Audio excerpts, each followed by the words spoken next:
이 사건에서 영장이 기각됐다는 게 저는 정말 이해가 되지 않는데, 검사가 징역 9년을 구형했어요. 전과가 있거나 굉장히 죄질이 안 좋았다라고 보이는데 징역 9년씩이나 구형을 할 정도면 사실 수사 단계부터 구속이 되는 게 맞는 사건이거든요. 주거지가 분명하다. 대부분 주거지가 분명하잖아요. 도주의 우려가 없었다. 도주의 우려라는 것은 사실 그 사람 마음에 있는 것이기 때문에 우리가 알 수 없고, 검사가 9년을 구형을 했어. 그러면은 사실상 합의도 안 된 상황에서 나는 구속이 될 게 뻔한데 피고인 입장에서는 2판 4판이 될 수도 있거든요. 자, 법무법인 시우의 형사 전문 변호사 최다은 변호사를 모시고 요즘에 이제 공분을 사고 있는 사건이죠. 신당역 살인 사건에 대해서 이야기를 좀 해보려고 합니다. 자, 우선 이 사건은 어떤 내용인가요? 엊그제였습니다. 이제 14일 서울 지하철 2호선 신당역에서 있었던 일인데요. 31살 어떤 남성이 28세 어떤 여성분을 살해한 사건입니다. 사실 단순히 이런 공공장소에서 살인 사건이 일어났기 때문에 예전 이제 강남역 살인 사건처럼 이런 뭐 묻지마 살인이나 이런 게 아니었냐라고 생각을 했는데, 알고 보니까 이 가해자는 지금 재판을 받고 있고, 심지어 선고 직전에 선고 전날에 피해자를 살해한 그런 사건이라는 게 알려져서 이거 보복범죄 아니냐라는 이슈로 다시 한번 좀 공분을 사고 있는 그런 내용이죠. 묻지마 살인인 줄 알았더니 그게 아니라 자기가 지금 재판받고 있는 피해자를 상대로 한 보복 살인이었다는 거죠. 그렇죠. 이 사건을 두고 아니 막을 수 있는 기회들이 사실은 몇 번은 있었다. 왜냐하면 구속영장을 발부해달라고 판사한테 신청을 했었어요. 근데 이때 한번 기각이 됐었죠. 그렇죠. 이게 왜 기각됐던 거예요? 처음에 혐의는 카메라 등 이용 촬영과 촬영물 이용 협박이었어요. 이제 그걸로 구속영장을 청구를 경찰이 했고, 그래서 검사가 그래, 이 사람은 구속을 시켜야겠어 라고 해서 법원에 구속영장 청구를 했는데, 법원에서 판사가 봤을 때 이 사람을 굳이 구속까지 시켜야 되지는 않은 것 같다 라면서 뭐라고 얘기를 했냐면은 주거가 일정하고 증거인멸과 도주의 우려가 없다 라는 것을 이유로 해서 이제 풀어줬죠. 그리고 나서 이제 두 번째로 이제 영장을 또 신청할 수 있었던 게 언제였냐라고 따졌을 때는 그 가해자가 계속 연락을 합니다. 그 이후에 이제 이 사람이 구속이 안 됐으니까 피해자한테 계속 연락을 하죠. 미안하다, 뭐 합의 좀 해달라, 이런 식으로 계속 연락을 하니까 이제 스토킹 처벌법으로 또 입건이 됐어요.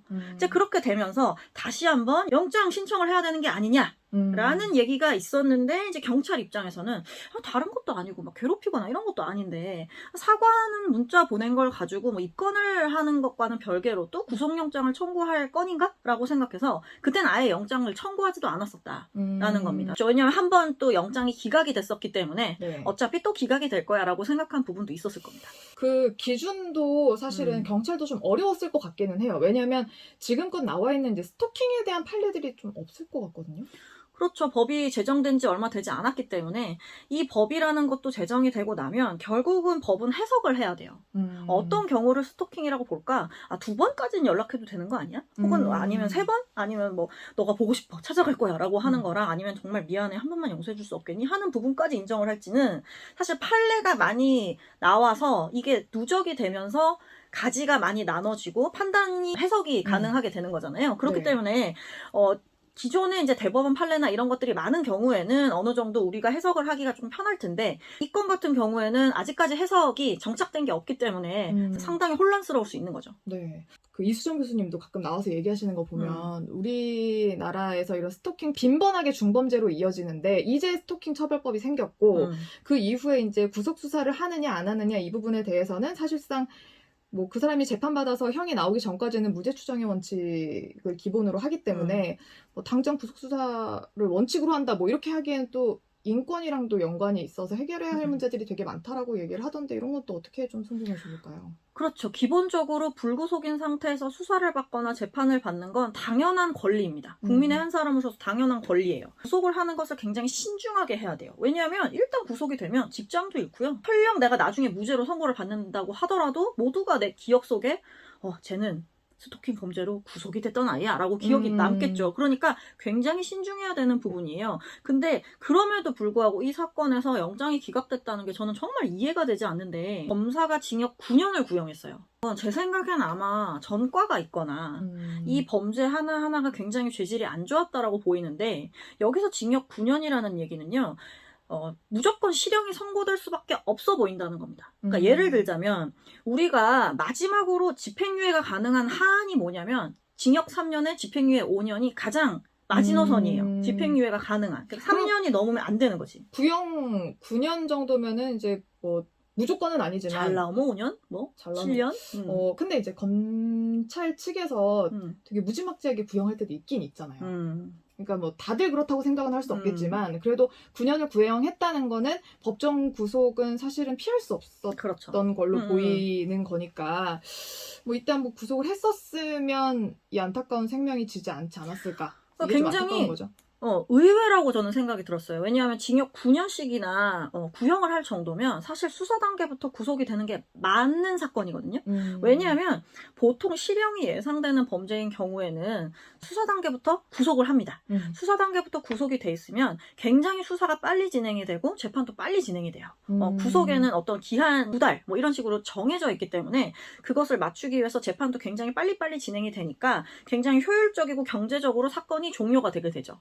그리고 그 수사가 진행되고 재판이 진행되는 도중에 구속 기한은 결국은 나중에 실형에서 깎아준단 말이에요. 구속되어 있는 기간을. 그렇죠. 그러니까 어차피 구속될 사람이면 나중에 구속을 시키느니 수사 단계에서부터 구속을 시켜서 쭉 진행을 하면 피해자도 훨씬 더 안심을 할 수 있고 그리고 이 사람 입장에서도 어차피 구속될 거고 어차피 직장에서 잘릴 거잖아.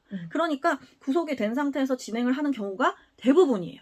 그럼에도 불구하고 이 사건에서는 선고 직전까지 구속이 안 됐었다는 게 굉장히 무리가 좀 있었던 게 아닌가 싶고 주거지가 분명하다. 뭐 이런 내용은 뭐 대부분 주거지가 분명하잖아요. 도주의 우려가 없었다고 하는데 도주의 우려라는 것은 사실 그 사람 마음에 있는 것이기 때문에 우리가 알 수 없고 검사가 9년을 구형을 했어. 그러면은 사실상 합의도 안 된 상황에서 나는 구속이 될 게 뻔한데 그러면은 정말 피고인 입장에서는 2판 4판이 될 수도 있거든요.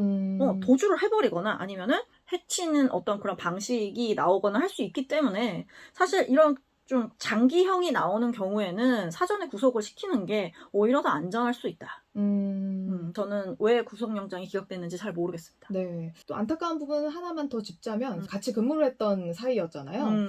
지비해제가 된 상태에서 가해자가 그 내부 정보망 그 접근권은 있었다는 거예요. 피해자의 근무지가 어떻게 바뀌었거나 혹은 근무가 어떻게 돌아가거나 이런 거를 가해자가 다 볼 수 있었던 거잖아요. 교통공사에서는 해고도 안 됐고 지피해제인 상태고 뭐 막는 건 말이 안 된다라고 하는데 이 사건 같은 경우는 같은 회사에 있고 말씀하신 것처럼 이 친구가 어디에 오늘 근무를 하거나 몇 시부터 몇 시까지 근무를 한다는 걸 다 확인을 할 수 있다면 얼마든지 위해를 가할 위험이 있다. 상당히 높다라고 인식을 해서 다시 한번 얘기하지만 구속을 시켰어야 되는 게 맞는 게 아닌가. 사는 집도 알 거고 네. 전화번호니 뭐니 다 알기 때문에 직장도 알고 그러기 때문에 이런 경우는 특별히 우리가 아무리 불구속 수사를 원칙으로 하고 불구속 재판을 원칙으로 한다고 하더라도 구속을 했었어야지 맞다. 그리고 구속이 안 됐다고 한다면 적어도 말씀하신 것처럼 접근 권한이나 정보에 있어서 이런 것을 확인하지는 못하도록 했었어야 되는 게 아닌가라는 생각이 드는 것이죠. 네. 이번에 이제 살인으로만 처벌할 게 아니라 특가법상 보복 살인 혐의를 씌우겠다. 이렇게도 얘기를 하던데 뭐가 다른 거예요? 사례랑은? 그러니까 특정 범죄 가중 처벌 등에 관한 법률이라는 게 있습니다. 이제 줄여서 특가법이라고 얘기를 하는데 특가법에는 이런 내용이 있어요. 뭐 자기 사건에 대해서 고소를 하거나 이런 사람에 대해서 살인을 저지른 사람은 이제 가중 처벌하게 되어 있는데 사형, 무기 또는 10년 이상의 징역에 처한다고 하고 있습니다. 원래 살인은 5년 이상.